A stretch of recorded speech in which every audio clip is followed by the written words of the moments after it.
متابعيني الحلوين، يسعد لي كل اوقاتكم، ان شاء الله تضلوا بخير وصحة وعافية. اليوم غدانا سريع لانه في عنا طلعة.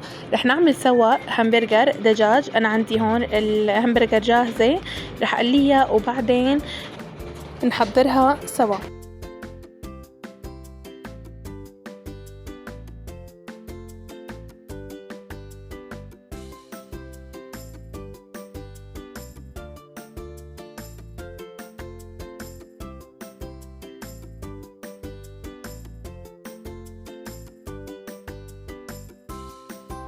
وبهي الأثناء أنا حضرت الخضرة لحتى تكون جاهزة.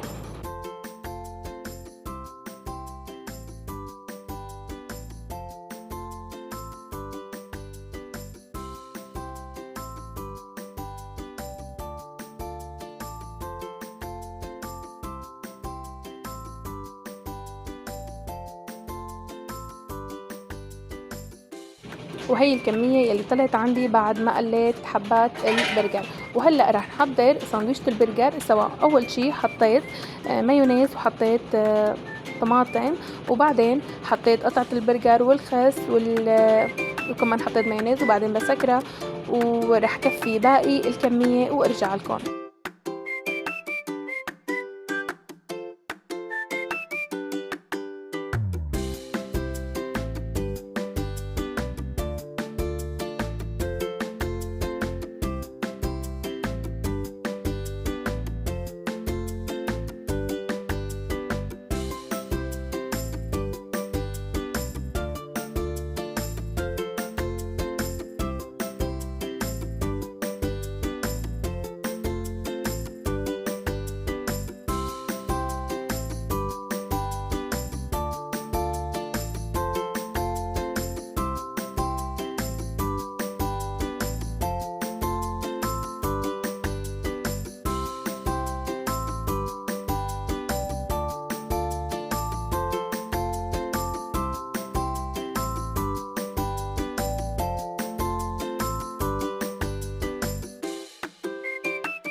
وهون بعد ما خلصت كل الكمية حبيت اقطع لكم وحدة وحتى ندوقها سوا وفرجيكم شكلها من جوا.